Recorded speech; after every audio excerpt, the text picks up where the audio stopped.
Hi everyone, welcome to the channel. আজি সকলোৰে বাবে HS যেহেতু মেথছৰ নতুন সিলেবাস আহি গৈছে হাই সেকেন্ডাৰী এবাৰ জুনে এবাৰ HS ফাইনেল দিব গৈ আছে ক্লাস 12 ফাইনেল মেথছৰ যি সকলে দিব গৈ আছে পোনপটবে কৈ থওঁ তেওঁলোকৰ কাৰণে এটা বহুত ভাল খবৰ সবে বহুতে হয়তো জানে ভাল খবৰটো মানে আগতে কি আছিল থিওৰি পেপাৰ 100 মাৰ্কছৰ দিব লাগে মেথছত এতিয়া কি কৰি দিলে এতিয়া বোৰ্ডে নতুন আমাৰ মাৰ্কিং প্যাটাৰ্ন বনাই দিলে নতুন প্যাটাৰ্ন বনাই দিলে কোয়েশ্চন পেপাৰ যত কি থাকিব প্ৰজেক্ট 20 নম্বৰ থাকিব আৰু বাকিখিনি 80 নম্বৰৰ আহিব তো মোটামুটি ভিডিওটোৰ মেইন বস্তু এইটোৱে যে আগতে কি আছিল আগতে আমি যদি চাও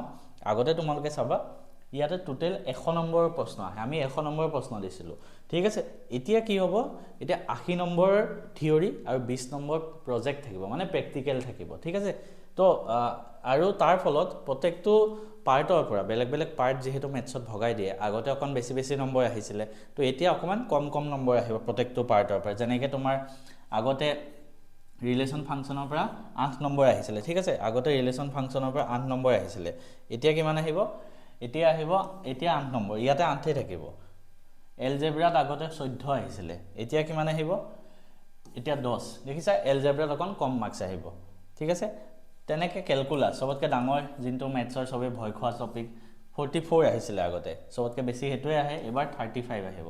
ঠিক আছে টেকনিক্যাল ভেক্টৰৰ আগতে 20 মাৰ্কস আহিছিল এতিয়া কিমান আহিব ভেক্টৰৰ 16 মাৰ্কস ভেক্টৰ আৰু 3D মিলাই ঠিক আছে তাৰপিছত লিনিয়াৰ প্ৰগ্ৰামিংৰ আগতে 6 নম্বৰ আহিছিল এতিয়া আহিব 5 নম্বৰ আৰু প্ৰবাবিলিটি 6 নম্বৰ আহিব এতিয়া তো টোটাল ইমানখিনি 80 বাকি 80 নম্বৰ হ'ব প্ৰজেক্ট ওয়াৰ্ক ঠিক আছে তো টোটাল 100 মাৰ্কসৰ হ'ব